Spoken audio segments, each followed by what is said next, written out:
প্রশান্ত মহাসাগরের ওশিকা উপদ্বীপের তীরবর্তী একটি ছোট্ট দ্বীপ তাশিরোজিমা। দ্বীপটির আয়তন সব মিলিয়ে 1.5 বর্গ কিলোমিটারের কাছাকাছি।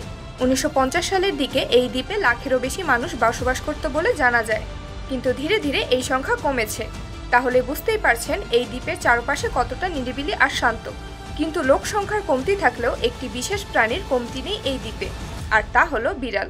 তিনি এই দ্বীপটি সর্বত্র ছড়িয়ে ছিটিয়ে বসবাস করে অসংখ্য বিড়াল। একটা দ্বীপে যেখানে পা ফেলতেই ঘিরে ধরবে হাজার খানেক বিড়াল, যেন তারা আপনাকে জিজ্ঞেস করছে কে আপনি, তাদের দ্বীপে আপনার কি কাজ। এত এত বিড়ালের মাঝে আপনার পা ফেলাই যেন কষ্টকর হয়ে যাবে। এখানে বিড়ালের সংখ্যা বেড়ে এমন অবস্থায় দাঁড়িয়েছে যে বিড়ালের সংখ্যা মানুষের সংখ্যার প্রায় 6 গুণের কাছাকাছি হয়ে গেছে। তাই দ্বীপটিতে বেড়াতে গিয়ে মানুষের দেখা না পাওয়া গেলেও বিড়ালের সংখ্যা আপনাকে পেতেই হবে। আর এ কারণে ট্যুরিস্ট স্পট হিসেবে বেশ জমে উঠেছে দ্বীপটি। দেশ বিদেশের অনেক পর্যটক ভিড় করছেন এই দ্বীপে একসাথে এত বিড়াল দেখবার জন্য। প্রশ্ন জাগা স্বাভাবিক, এই দ্বীপে কি করে এলো এত বিড়াল? এর পেছনের গল্পটিও বেশ মজার। দ্বিতীয় বিশ্বযুদ্ধের পরবর্তী সময়েও এই এলাকায় বেশ মানুষজন ছিল। তাদের মূল জীবিকা ছিল মাছ ধরা, কিন্তু ইঁদুরের যন্ত্রণায় এই কাজ বেশ বাধাপ্রাপ্ত হচ্ছিল। আবার জেলেদের জালগুলো প্রায় প্রতিদিন কেটে দিচ্ছিল। ইঁদুরের উৎপাতে জেলেরা সবাই মিলে একটি সিদ্ধান্ত নিল, শহর থেকে কিছু বিড়াল নিয়ে আসা হলো দ্বীপে আর ছেড়ে দেওয়া হলো অবাধ বিচরণের জন্য। কয়েকদিনের মধ্যেই ইঁদুরের উপদ্রব থেকে খুব সহজেই মুক্তি পাওয়া গেল। এদিকে দিন দিন দ্বীপে জীবন ধারণ করা কষ্টসাধ্য হতে লাগলো মানুষের জন্য। শুধু মাছ ধরে আর সেভাবে চলছিল না, পাশাপাশি দ্বীপে তেমন কোনো সুযোগ সুবিধাও ছিল না কোনো স্কুল, হাসপাতাল, এমনকি বাজারও। ফলে লোকজন অন্য জীবিকার সন্ধানে শহরের দিকে স্থানান্তরিত হতে শুরু করে।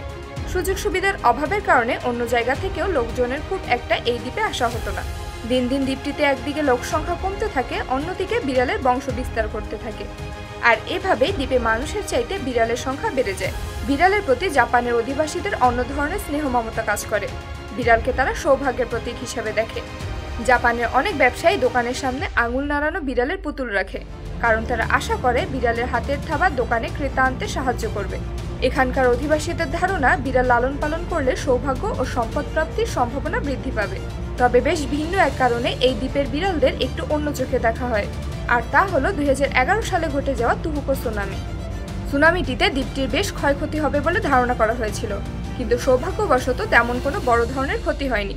ফলে স্থানীয়রা বিশ্বাস করতে শুরু করেছে যে এখানকার বিড়ালগুলোর জন্যই এমনটা সম্ভব হয়েছে। বর্তমানে এটি শুধু বিড়াল আর বৃদ্ধ কিছু মানুষের দ্বীপ হয়ে দাঁড়িয়েছে। এই দ্বীপে বিড়ালদের সুরক্ষার জন্য সরকারের পক্ষ থেকে সর্বোত্তম ব্যবস্থা গ্রহণ করা হয়েছে। এই দ্বীপে কুকুর পোষা এবং বাইরে থেকে কুকুর নিয়ে যাওয়া সম্পূর্ণভাবে নিষিদ্ধ। 2013 সালে টুইটারে বিড়াল দ্বীপের একটি ছবি ও প্রতিবেদন প্রকাশিত হলে দেশ বিদেশের বিভিন্ন পর্যটকদের নজর কাড়ে এই দ্বীপ। এই দ্বীপ থেকে চাইলেও আপনি একটি বিড়ালও নিয়ে যেতে পারবেন না, স্থানীয়দের কঠোর নির্দেশ। তাছাড়া সাধারণত এই দ্বীপে কেউ খালি হাতে যায় না, বেশ খাবার দাবার নিয়ে যায় বিড়ালের জন্য। সরকারও এসব বিড়ালের দেখাশোনা করে থাকে। তবে জাপান ছাড়াও পৃথিবীর বিভিন্ন দেশ যেমন মার্কিন যুক্তরাষ্ট্র ও অস্ট্রেলিয়াতে যথাক্রমে 15 থেকে 18টি এমন দ্বীপ দেখতে পাওয়া যায়, কিন্তু সেসব দ্বীপ অনেকটাই বাণিজ্যিক উদ্দেশ্যে করা। জাপানের এই বিড়াল দ্বীপগুলো প্রাকৃতিকভাবে গড়ে উঠেছে।